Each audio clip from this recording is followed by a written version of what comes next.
जी तो अस्सलाम वालेकुम, welcome back my new vlog. आज एक काम जो है वो ख़राब हो चुका है, मैं आपको दिखाता हूँ।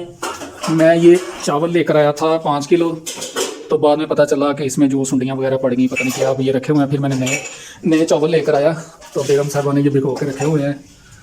तो मैंने कहा चलो नए चावल लेकर आता हूँ, इसको अब धूप पे रखेंगे तो इसकी फिर ये सुंडियाँ वगैरह निकलेंगी। चावल वगैरह पका रही है, रायता बनाने मैं चटनी खोड़ देती है, हूँ की करना है। रायता बनाओ, चलो रायता बनाइए। कोई काम में कभी कर लिया करो जिंदगी च चलो बह के रायता बनाइए, मैं चटनी खोड़ देती है। ਕੁੱਟ ਕੇ ਸਾਂਝੇ ਕੀਤਾ ਰਾਇਤਾ ਬਣਾਓ। ਮੈਨੂੰ ਸੇਬ ਤੇ ਧੋ ਦੇਣਾ ਸੀ, ਮੈਂ ਕੁਝ ਖਾਦਾ ਨਹੀਂ ਹੈਗਾ। ਸੇਬ ਧੋ ਦੇ, ਜਿੱਤਾ ਦੇ ਅੱਗੇ ਖਾਦਾ ਨਹੀਂ। ਨਹੀਂ ਉਹ ਥੋੜਾ ਹੈਗਾ। ਸੇਬ ਧੋ ਕੇ ਦੇ, ਭੁੱਖ ਲੱਗੀ ਮੈਨੂੰ, ਭੁੱਖ। ਸਾਰੇ ਚੌਲ ਖਰਾਬ ਹੋ ਗਏ, ਵਿੱਚ ਸੁੰਡੀਆਂ ਪੈ ਗਈਆਂ, ਪਤਾ ਨਹੀਂ ਕਿਸ ਤਰ੍ਹਾਂ।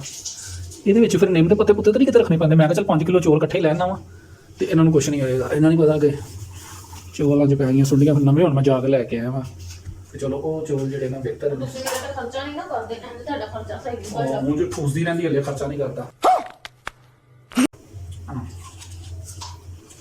ਖਰਾਬ ਸੀ ਹਲਕਾ ਜਿਹਾ ਮਿੱਠਾ ਹੈ।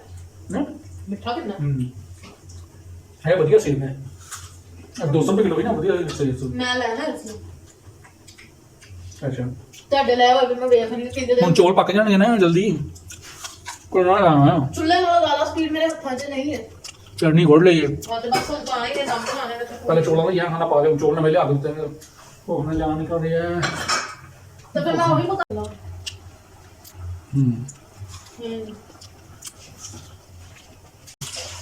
ਕਿਹੜੇ ਚੌਲ ਪੱਕ ਰਹੇ ਜੀ? ਜਿਹੜੇ ਉਹਨੇ ਫਰਾਈ ਕੀਤੇ ਅੱਛਾ ਅਸੀਂ ਨਾ ਠੁਮਕੇ ਲਾ ਜੀ। ਕਿਹੜੇ ਠੁਮਕੇ ਲਾਏ? ਤੇਰਾ ਵਿਆਹ ਹੋ ਰਿਹਾ ਸੀ, ਸ਼ੋਭਾ ਜਾਂ ਨਾ ਹੋਵੇ ਤੇ ਡਾਂਸ ਦੀ ਪ੍ਰੈਕਟਿਸ ਕਰ ਰਹੀ ਹੈ ਐਂਡਨ ਕਰਕੇ, ਤੇਰਾ ਵਿਆਹ ਠੁਮਕਾ ਟੁੱਟ ਗਿਆ ਨਾ। ਤੇਰੇ ਵਿਆਹ ਦੀ ਖੁਸ਼ੀ 'ਚ ਇਹ ਤੇ ਦੱਸ। ਚੌਲ ਬੱਚੇ ਸਲਾਨ ਸਹੀ ਬਣੇ ਪੁੱਤਰੇ। ਨਹੀਂ ਹੁਣ ਨਹੀਂ ਪੱਕੜ ਤੇ ਉਹ ਦਰਵਾਜ਼ਾ ਹੈ ਤੇ ਅੰਦਰ ਬੈਗ ਪਿਆ ਹੈ ਤੇ ਆਰਾਮ ਨਾਲ ਤੁਸੀਂ ਚਲੇ ਜਾਣਾ। ਉਹ ਦਰਵਾਜ਼ਾ ਦੇ ਉਧਰੋਂ ਦਰਵਾਜ਼ਾ ਖੋਲ ਕੇ ਆਪਣੇ ਆਪ ਬਾਹਰ ਨਿਕਲ ਜਾਈਂ। ਤੁਸੀਂ ਚਲੇ ਜਾਣਾ। ਇੱਕ ਤਾਂ ਟਾਈਮ ਸਿਰ ਰੋਟੀ ਨਹੀਂ ਦਿੱਤੀ। ਆਪਣੀ ਕਰਤੂਤ ਵੀ ਦੱਸ ਨਾ, ਤਵਾਰ ਸੀ ਆਪ ਕੀ ਸੁਬਹ ਉੱਠਿਆ। ਇਹ ਕਿੰਨਾ ਟਾਈਮ ਲੱਗ ਜਾਣਾ, ਕੀ ਸਿਆਪਾ ਹੈਗਾ। ਇਹ ਕੋਟੇ ਮੈਨੂੰ ਕੱਟ ਕੇ ਜ਼ਿਆਦਾ ਹੀ ਨਹੀਂ ਸ਼ੋਭਾ ਹੋ ਰਿਹਾ।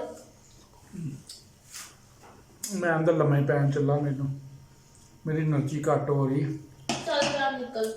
ਪਤਾ ਵੀ ਨਹੀਂ 5-6 ਰੋਟੀਆਂ ਮੈਨੂੰ ਚਾਹੀਦੀਆਂ ਹੁੰਦੀਆਂ ਨੇ ਇੱਕ ਟਾਈਮ ਦੀਆਂ। ਤੂੰ ਬੰਦਾ ਹੈ ਕਿ ਡੰਗਰ ਹੈ? ਹੁਣ ਚਟਨੀ ਕੁੱਟੀ ਵਿੱਚ ਨਮਕ ਪਾਇਆ। साल पर जी। तो आज का व्लॉग आपको कैसा लगा कमेंट्स करके, लाइक करके और चैनल को सब्सक्राइब करके ज़रूर बताइएगा। बहुत शुक्रिया।